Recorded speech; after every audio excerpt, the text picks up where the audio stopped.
Pierre Sedi, jeune étudiant congolais, est l'une de ces personnes qui, après réflexion et recherche, dit avoir réussi à mettre au point un système qui permet le contrôle d'un robot par la volonté du cerveau.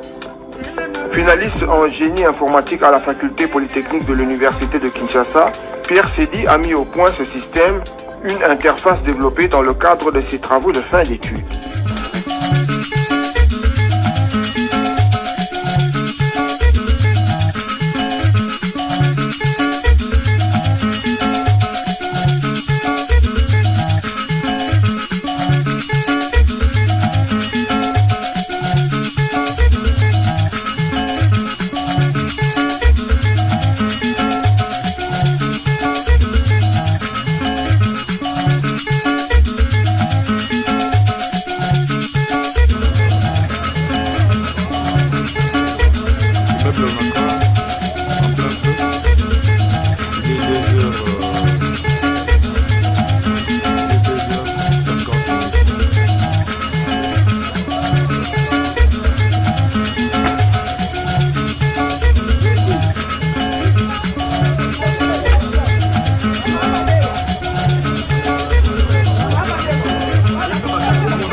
Pierre Sedi, jeune étudiant congolais, est l'une de ces personnes qui, après réflexion et recherche, dit avoir réussi à mettre au point un système qui permet le contrôle d'un robot par la volonté du cerveau. Finaliste en génie informatique à la faculté polytechnique de l'université de Kinshasa, Pierre Sedi a mis au point ce système, une interface développée dans le cadre de ses travaux de fin d'études. Le système que nous avons développé et que nous avons nommé Cerebro est ce qu'on appelle une interface cerveau-machine. C'est-à-dire que c'est un système qui est capable de lire l'activité électrique du cerveau humain et de pouvoir l'interpréter grâce à de l'intelligence artificielle pour parvenir à distinguer les commandes mentales qu'un utilisateur peut envoyer afin de pouvoir piloter un objet ou un système robotique. Dans ce système, un casque neuronal qui lit les activités électriques du cerveau, un ordinateur collecteur de données, un robot qui l'utilise pour les tests, 14 capteurs et électrodes. Les informations envoyées par le casque sont transmises à l'ordinateur qui les transforme en commandes pour le récepteur, donc le robot.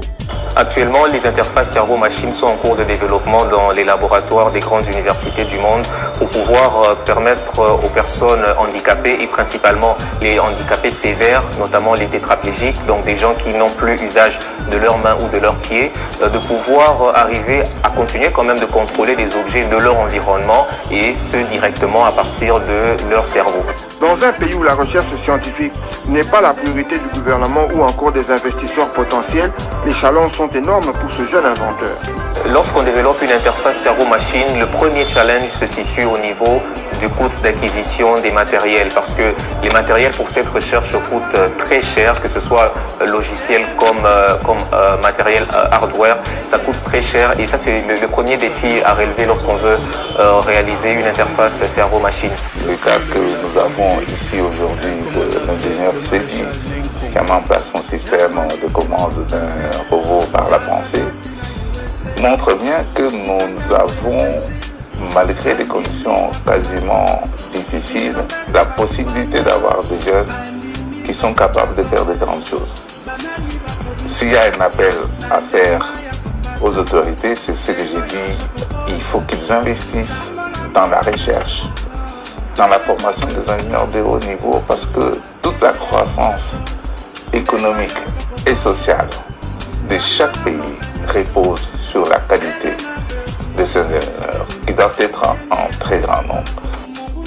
8 mois de travaux intenses ont permis à Pierre Sedi de créer son prototype et de commencer à réaliser son rêve d'enfance quand il regardait le dessin animé X-Men Evolution avec le professeur Charles Xavier et son casque neuronal.